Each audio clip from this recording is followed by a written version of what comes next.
संत Lucas लिखित सुसमाचार अध्याय 16 वचन संख्याएं 1 से 8 तक। ईसा ने अपने शिष्यों से यह भी कहा, किसी धनवान का एक कारिंदा था। लोगों ने उनके पास जाकर कारिंदा पर यह दोष लगाया कि वह आपकी संपत्ति उड़ा रहा है। इस पर स्वामी ने उसे बुलाकर कहा, यह मैं तुम्हारे विषय में क्या सुन रहा हूं?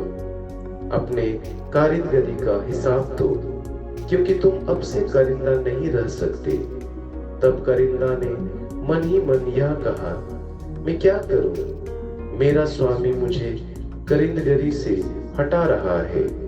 मिट्टी खोदने का मुझ में बल नहीं, भीख मांगने में मुझे लज्जा आती है।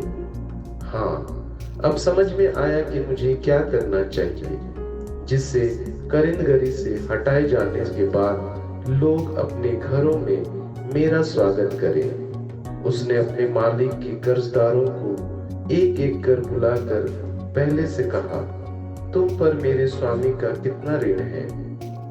उसने उत्तर दिया, 100 मन तेल। कारिंदा ने कहा, अपना रुपका लो और बैठकर जल्दी 50 लिख दो। फिर उसने दूसरे को पूछा, तुम पर कितना ऋण है? उसने कहा, 100 मन गेहूं। कारिंदा ने उससे कहा, अपना रुपका लो और 80 लिख दो। स्वामी ने वे बेईमान कारिंदा को इसलिए सहारा की कि उसने चतुराई से काम किया, क्योंकि इस संसार की संतान आपसी लेन देन में ज्योति की संतान से अधिक चतुर है। यह है प्रभु यीशु ख्रिस्त का पवित्र सुसमाचार। हे ख्रिस्त, तेरी स्तुति हो। ख्रिस्त में मेरे माता पिताओं, भाइयों बहनों और प्यारे बच्चों, आज संत लूकास लिखित सुसमाचार का अध्याय 16 वचन संख्याएं 1 से 8 में, जिसे अन्यायी भंडारी का दृष्टांत भी कहा जाता है, यीशु का एक जटिल दृष्टांत है। इसमें यीशु एक प्रबंधक कारीगरी की कहानी सुनाते हैं, जो भले ही बेईमान है, लेकिन उसे अपने चालाकी भरे व्यवहार के लिए सराहा जाता है। आइए इसे समझते हैं। बेईमान कारीगरी की दृष्टांत। यीशु एक धनी व्यक्ति की कहानी सुनाते हैं, जिसने अपने व्यापार को संभालने के लिए एक कारीगरी यानी प्रबंधक को नियुक्त किया था। उस प्रबंधक पर आरोप लगता है कि वह अपने मालिक के धन का दुरुपयोग कर रहा है और उसे निकालने की योजना बनाई जाती है। यह जानकर कि उसकी नौकरी जाने वाली है और अपने भविष्य को लेकर चिंतित है, वह एक योजना बनाता है। वह अपने मालिक के कर्जदारों को बुलाता है और उनको उसके कर्ज की राशि को कम कर देता है, ताकि वे उस पर एहसानमंद हो और भविष्य में उसकी मदद करे। आश्चर्यजनक रूप से मालिक जब इस योजना के बारे में जानता है, तो वह प्रबंधक की चालाकी की सराहना करता है, भले ही वह बेईमान था। इस पाठ का मुख्य सीख इस प्रकार है, यीशु यहाँ प्रबंधक की चतुराई, भविष्य की योजना बनाने में उसकी बुद्धिमानी पर जोर दे रहे हैं, न कि उसकी बेईमानी पर।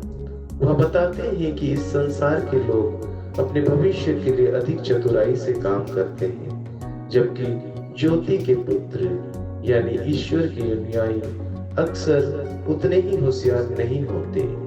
यानी लोग अपने सांसारिक भविष्य को सुरक्षित करने के लिए काफी मेहनत करते हैं, लेकिन अंततः भविष्य की तैयारी में उसी तरह की समझदारी नहीं दिखाते।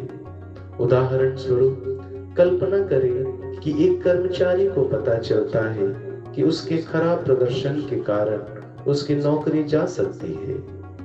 अपने लिए सुरक्षा कवच बनाने के लिए वह बिना अनुमति दिए ग्राहकों को छूट देना शुरू कर देता है, ताकि ग्राहक उसके प्रति वफादार महसूस करें। जब कंपनी इस बारे में जानती है तो उसे फिर भी उसके भविष्य को सुरक्षित करने की चतुराई के लिए सराहना मिलती है, भले ही उसका तरीका सही नहीं था। विश्वासियों के लिए संदेश। यीशु अपने अनुयायियों को अपने संसाधनों और अवसरों का बुद्धिमानी से उपयोग करने के लिए प्रेरित करते हैं, विशेषकर उन तरीकों में जो अंततः मूल्य रखते हैं। वह बेईमानी को बढ़ावा नहीं दे रहे हैं, बल्कि यह सिखा रहे हैं कि हमें अपने आत्मिक भविष्य की तैयारी में भी सांसारिक मामलों में दिखाए गए प्रयास और बुद्धिमानी का इस्तेमाल करना चाहिए।